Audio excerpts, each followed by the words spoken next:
говорите. Ага, добрый день. Взяла у Гульнары вот такой вот пармелин. Девочки, не ошибетесь, не прогадаете. Оно очень помогает от кашля. У меня муж кашлял, я думаю, что из-за сигарет. Хотя он говорит, я простыл. А нет, я стала потихоньку добавлять вместе с чаем. И он его пропил буквально неделю. И все, и у него кашель прошел. Я говорю, где твоя простуда? Не знаю, говорит, прошло. Потому что я добавляла в чай, и у него стала отходить мокрота. И все, и теперь он вроде бы и курит, также продолжает, но он уже не кашляет, по крайней мере. А про сына вы сказали. И сынок тоже кашлял. Наверное, целую неделю он ходил, кашлял, потому что молодежь, они одеваться не любят, выбегают на улицу, и его где-то продуло.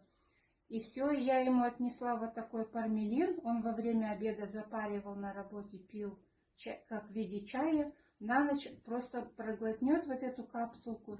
И все, и в течение недели, даже меньше, ну дня 3-4, наверное, и вот у него кашель прошел.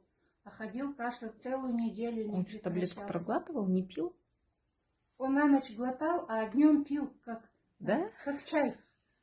Хотя ее надо разводить, пить. Да, я ему говорила, пей на работе, прям запаривай это в стакан, кидай и пей как чай. И вот он пил на работе, потому что холодно бывает, когда они сидят там в коптерке. И все, и у него прошло кашель быстро. Ну вот, видите, супер какие наш пармелин. Это еще наш победитель. Да, я сегодня, кстати, выиграла. Да, участвовала в акции и выиграла пармелин. Все, спасибо. Спасибо за отзыв. Ага.